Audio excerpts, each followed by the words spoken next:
Olá pessoal, meu nome é Leandro Lopes, aqui professor de Teologia. Hoje na nossa unidade 3 da nossa disciplina de Língua e Cultura Hebraica 2, hoje nós vamos falar um pouco agora sobre o mundo religioso ali, dentro desse contexto que nós estamos estudando sobre Língua e Cultura Hebraica, tá pessoal? Interessante pessoal, que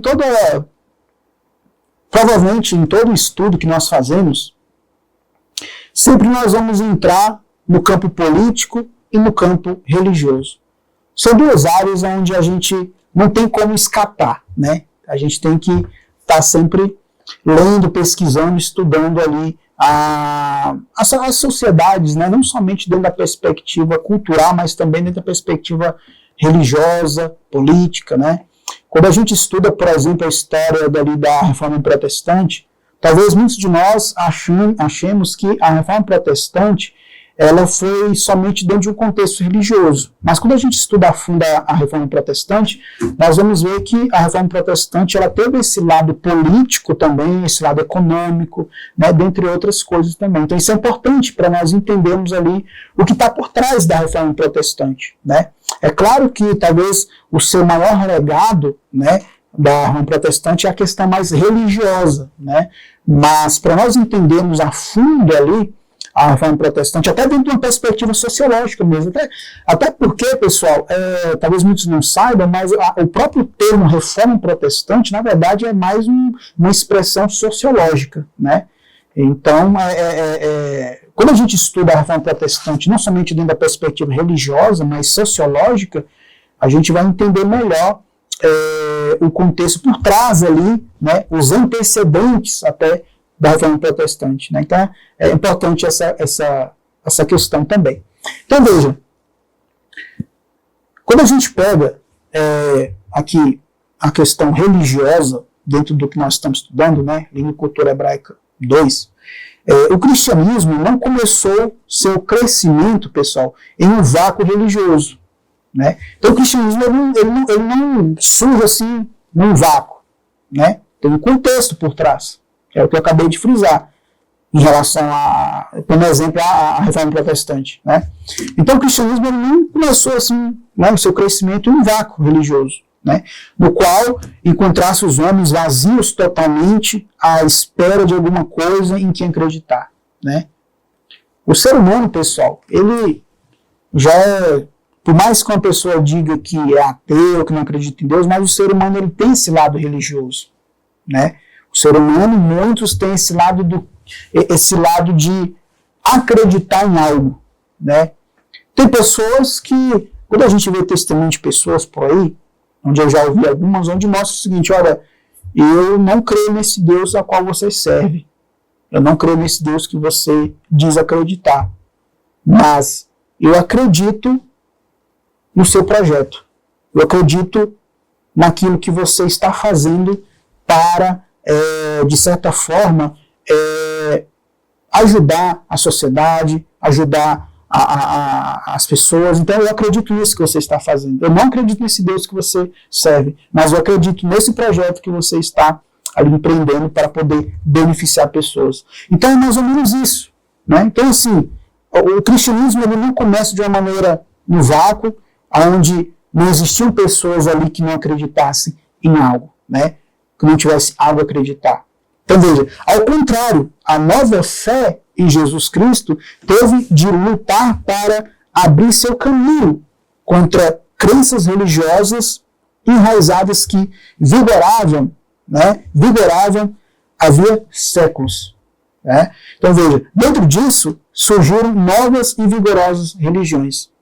Então veja, quando a gente estuda, lê a história das religiões, um historiador das religiões muito famoso foi o Mircea Eliade. Mircea Eliade, nas suas obras, ele vai ali pegar, pessoal, um apanhado ali geral das religiões mundiais, né? Ele é considerado uma grande referência ali na história das religiões, né?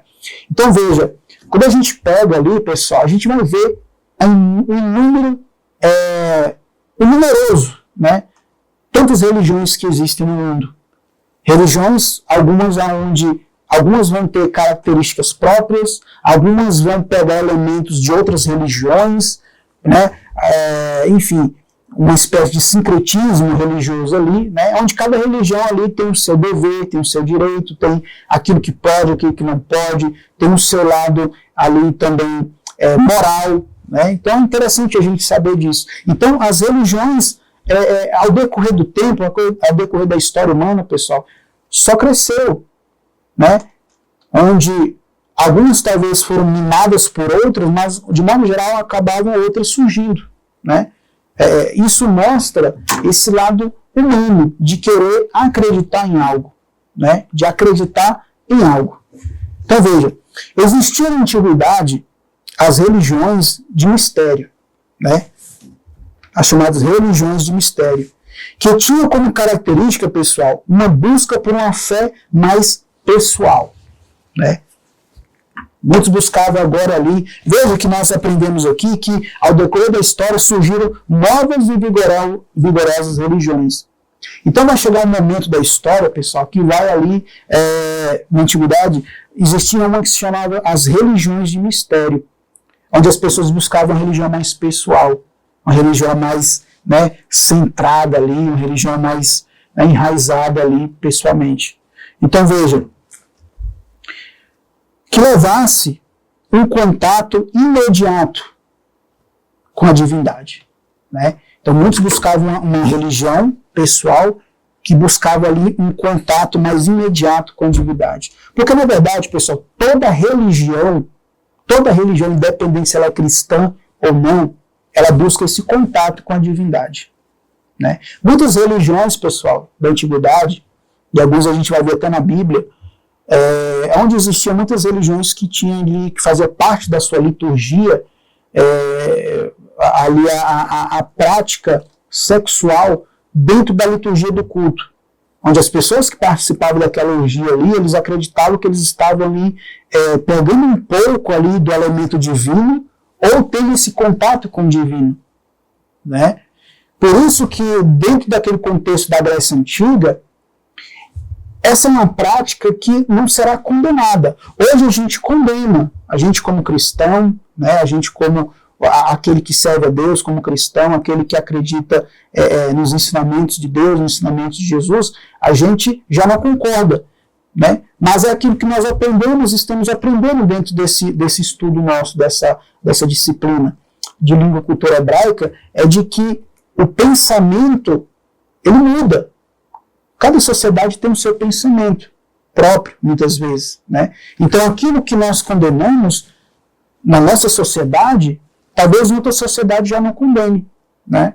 Então, veja, todas as religiões, de um modo geral, pessoal, elas buscam esse contato com a divindade, né? Todas. Então, veja, e as religiões de mistério satisfaziam esse desejo. Então, aqui surge essa religião de mistério para ter esse contato com a divindade, né, justamente para satisfazer esse desejo dessas pessoas que buscavam esse contato mais imediato com o divino, né. Dentro desse contexto aqui, vai surgir uma outra religião, pessoal, que é o gnosticismo.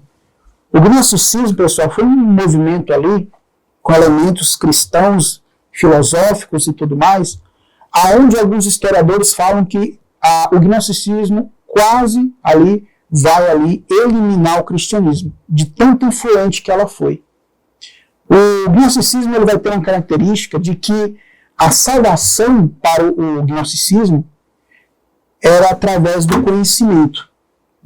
Gnosticismo que vem da gnose, que significa conhecimento. Então a pessoa ela adquiria a salvação não por meio de Deus, não por meio de Jesus, mas através de um conhecimento que eles entendiam que era um conhecimento particular que essa pessoa tinha que buscar conhecer para ser salvo, né?